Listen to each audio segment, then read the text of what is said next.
인간의 모든 자산은, 그 자산은 지적인 것도 또는 돈일 수도 있고 기타 등등 모든 자산은 오로지 인간에게서만 나옵니다. 다시 말하면 혼자서 나오는 것이 아니라 모여서 나옵니다. 자, 내가 잘나서 내가 열심히 해서 내가 번 거야, 이런 말은 혼자서 모든 것을 할 수 있다 라는 네안데르탈인의 자세입니다. 네안데르탈인보다 힘도 약하고 두뇌도 작은 호모사피엔스가 번성할 수 있었던 것은 서로 협력했기 때문이죠. 지구상에서 혼자 잘나서 잘 사는 사람은 아무도 없습니다. 어떤 사람은 서울에 자신이 투자해서 얻은 아파트 값이 올랐는데 왜 세금을 많이 내야 해? 라며 투정하는 말을 들은 적이 있습니다. 이 사람같이 생각하는 사람에게 말하고 싶은 건 그 아파트 주변의 도로는, 수도는, 전철은, 전기는 자신이 투자한 게 아니다.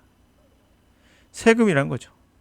그렇게 투자한 것에 대한 세금이 부당하다면 혼자서 산꼭대기에 길도 없고 수도도 없고 전기도 없는, 세금이 전혀 들어가지 않은 곳에 집을 지어 살아보셔라. 과연 집값이 오르겠는가?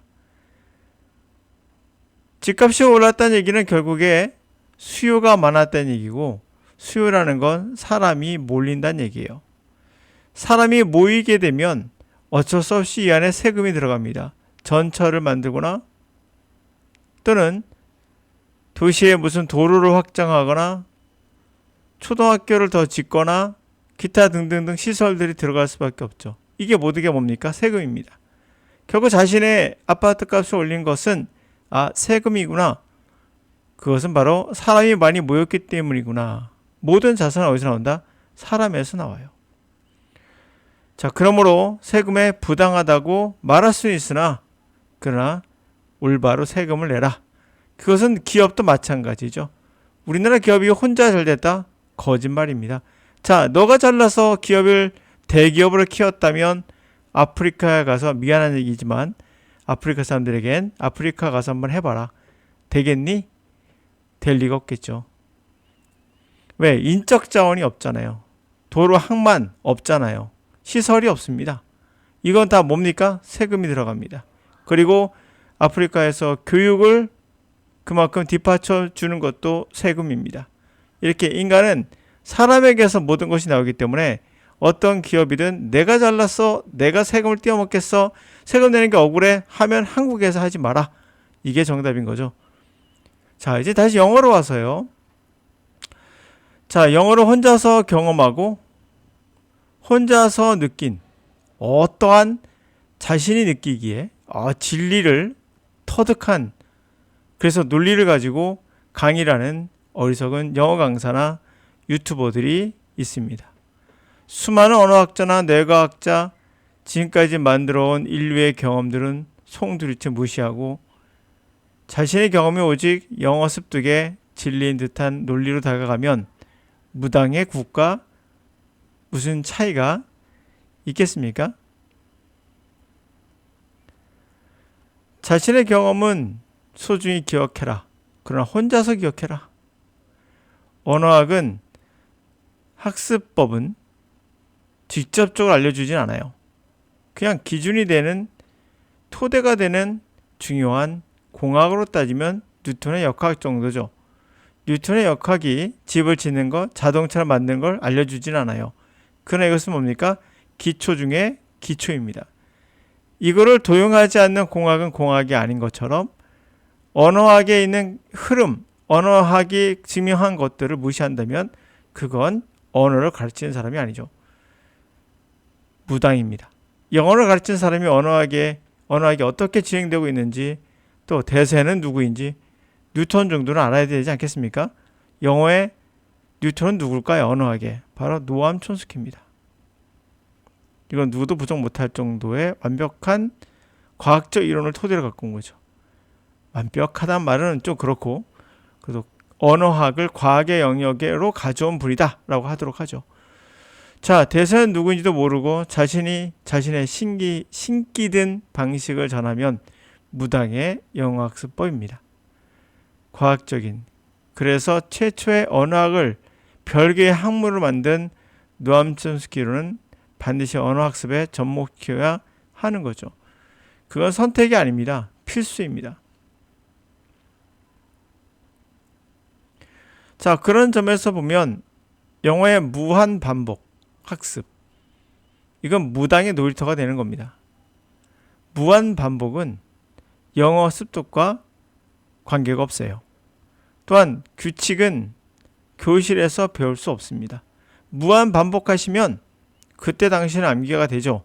여러분이 중간고사, 기말고사 봤던 거 암기했습니다. 그리고 시험 끝나면 다 잊어먹죠.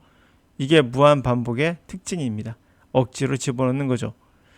그만큼 쉽게 빠져나갑니다. 규칙은 가지고 태어난 능력, 생득세라고 하죠. 그것이 알아서 규칙을 스스로 찾아냅니다. 그래서 가장 쓸데없는 공부가 문법 공부예요. 스스로 찾아내게끔 습득하게끔 만들어야 되는데 억지로 집어넣는 거죠. 규칙을 집어넣어서 만드는 거. 그게 문법입니다. 문법이 필요 없다는 얘기는 아니에요.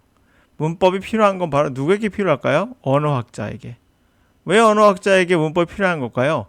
다시 말하면 문법을 통해서 언어의 근원을 찾아가는 거죠. 규칙을 보고 이 규칙이 어떻게 나온 것일까? 다른 언어와의 규칙을 살펴보면서 언어의 어떠한 힌트를 잡고자 하는 겁니다. 여러분들은 언어학자가 아닙니다. 언어를 습득하는 사람이죠. 또한 단어, 반복, 훈련, 이게 암기 아니겠습니까? 가장 쓸데없는 공부입니다. 리스닝에서는 패턴 학습이 대표적인 비과학적 방법이고, 패턴이나 반복은 패턴이고 반복 아니겠어요? 유사과학으로 이미 스키너 교수의 잘못된 이론입니다. 스키너 제자들이 반복 강화 훈련을 언어에 접목시켰다가 스스로 실패를 인정했던 사례도 있죠.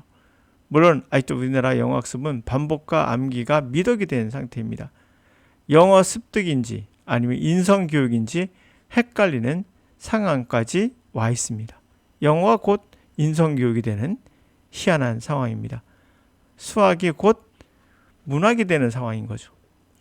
자, some multinational IT companies. 자, 몇몇 multinational 다국적 IT 기업들은 which generate revenue, 이득을 창출합니다. through digital advertising, 디지털 광고나 data collection, 데이터를 수집함을 통해서. 그래서 accused, 비난을 받고 있죠. exploiting loopholes, 어떤 틈새, 구멍을 활용하고 있다. international tax regime, 국제 세금의 어떤 체제가 있겠죠. 국제 세금 관리 체계에 있어서 그 빠져나갈 구멍을 활용하고 있다는 겁니다. 그것도 shift profit, 이득을 low tax territories, 낮은 세금을 매기는 영토로 옮긴다는 거죠. This practice, 이러한 관행은 known as profiting shifting, 바로 profit shifting이라고 알려져 있는데, 그것은 allow corporation, 회사가 pay minimal taxes, 최소한의 그러한 세금을 in the country, 그 나라에 지불하는 거죠. Where they operate, 그들이 운영하는 나라인데 그 나라, 그래서 government, 정부에게 critical revenue, 결정적인 세수를 빼앗는 겁니다. In response, 그것에 대응해서 several countries, 일부 나라들은 have attempt, 뭐를 시도합니까? improves, 부과하는 거죠. 디지털 서비스, 디지털 서비스에 세금을, 텍스를 부과합니다. 텍스 자이언트, 그러니까 디지털 서비스의 세금을 테크 자이언트, 페이스북 같은 그런 회사에 부과하려고 합니다. 그러나 이런 efforts, 노력은 have met, 뭐와 맞닥뜨리게 됩니까? fierce resistance, 격렬한 저항에 맞닥뜨려 왔어요. corporations, 회사들은 argue, 대대로 주장합니다. 그와 같은 taxes, 세금은 unfairly, 매우 불공평한 타켓으로 their business models, 그들의 비즈니스 모델에 불공평하게 타켓을 하고 있다. while 반면에 government, 정부는 content, 뭐라고 주장하냐면 그들은 necessary, 필요하다. level playing field, 그들이 이제 놀이터 간 거죠, 그렇죠? 경기장에 기울지 않도록 레벨을 맞추는, 평균을 맞춘 거죠. 경기장이 기울지 않도록 하기에 필요하다. 그렇죠? 레벨을 맞추는 데 필요하다. 그래서 ensure the corporation, 회사들이 contribute their fair share, 그들의 공정한 몫을 공익에 기여하게끔 해야 한다.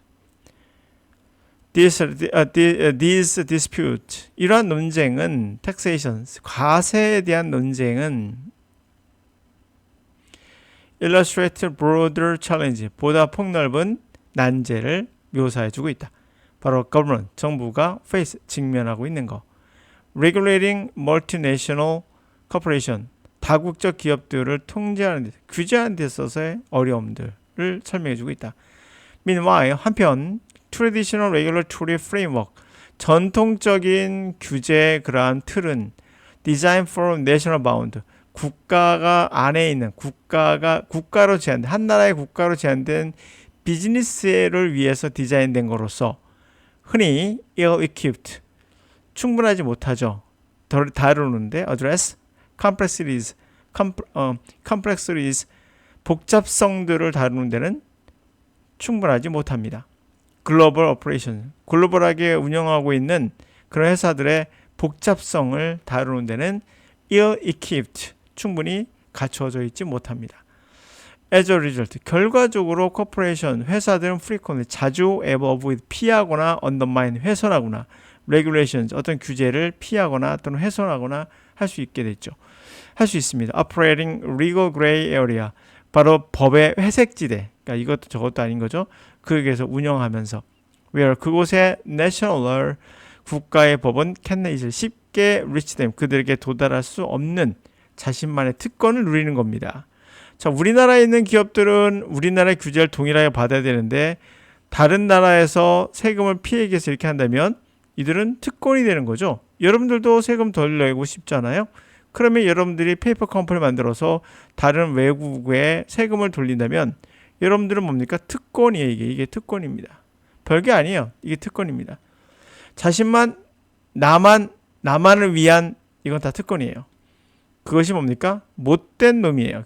그냥 간단해요. 못된 놈이에요. 그걸 어떻게 뭐 논리적으로 말한다 하더라도 그건 그냥 못된 놈이에요. 뭡니까? 우월주의죠. 우월주의는 위험합니다. 예를 들어서 죄와 벌이라는, 쓸데없는 얘기 좀 할게요. 도스토옙스키의 소설은 이름이 라스콜니코프인가요? 그 사람이 나와서 이 사람이 이런 얘기를 하죠. 이 노파, 아무 쓸모없는 노파가 갖고 있는 돈을 죽여서 예를 들면 100명에게 젊은 일꾼들에게 나눠주면 이게 또 이득이 아니냐, 나라에. 굉장히 논리적이에요. 합리적이죠. 다시 이걸 공리주의라고 하죠. 어떻게 뭐 그럴싸하죠. 그래서 이 노파를 죽입니다. 근데 여기서 문제는 뭡니까? 우월주의에 차 있는 거예요. 이 라스콜니코프는. 왜 우월주의죠? 자기가 사람을 죽일 수 있을 권리는 없어요. 어떤 사람도 갖지 못한 권리를 자기는 가졌다고 생각하거든요. 이게 우월주의. 그리고 이후에는 논리가 있어요. 논리가 뭡니까? 공리주의죠. 공리주의가 뭐죠? 최대한 이득을 남기는 쪽으로 자기의 모든 것을 가는 거예요. 그러면 이 최대한 이득이라는 건 결국 뭡니까? 우리의 규칙, 당신만이 가진 규칙이 되는 겁니다.